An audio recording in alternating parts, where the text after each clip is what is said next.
Army স্টেডিয়ামের পর আবারও ঢাকার শ্রোতাদের সুরের মূর্ছনায় মাতালেন পাকিস্তানের কিংবদন্তি সঙ্গীত শিল্পী রাহাত ফতেহ আলী খান।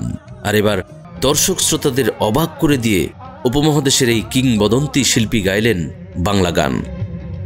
বিপিএলের উদ্বোধনী মঞ্চে তিনি গেয়ে শোনান দেশের খ্যাতনামা সঙ্গীত শিল্পী রুনা লায়লার ভালোবাসা আমার পর হয়েছে গানটি।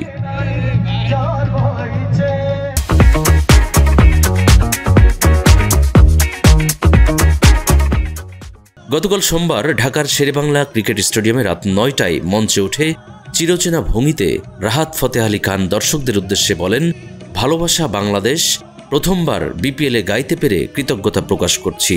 বিপিএলের সব দলের জন্য আমার পক্ষ থেকে শুভকামনা। এরপর আল্লাহ কণ্ঠে তুলে গায়ক ছড়িয়ে দেন তার সুরের জাদু। গাইলেন শানু এক পেল চেইন, খুদা और মোহাব্বত গানগুলো। এর মাঝে খানিকটা বিরতি নিয়ে রাহাত ফতেহ আলী খান বলে ওঠেন, এবার আমি বাংলাদেশের গান গাইব। দুই দেশের জনপ্রিয় শিল্পী রুনা লায়লার সুরে কবির বকুলের লেখা ভালোবাসা আমার পর হয়েছে গানটি শোনাব।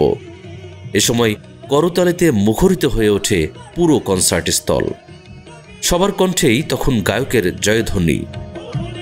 বিপিএল টি-20 মিউজিক ফেস্টের এই কনসার্টে তিনি একে একে গেয়ে শোনান জরুরি থা, তেরে রাশকে কামার, মেরে পাস তুম হো, পিয়ারে, আফরি আফরি, তেরে মাস্ত মাস্ত গানগুলো।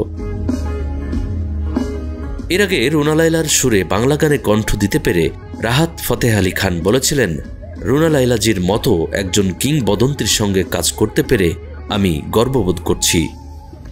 ভালোবাসা আমার পর হয়েছে শিরোনামে এই গানটি Runa Laila featuring legends forever অ্যালবামের জন্য তৈরি হয়। নিউজ ডেস্ক, আমাদের সময়।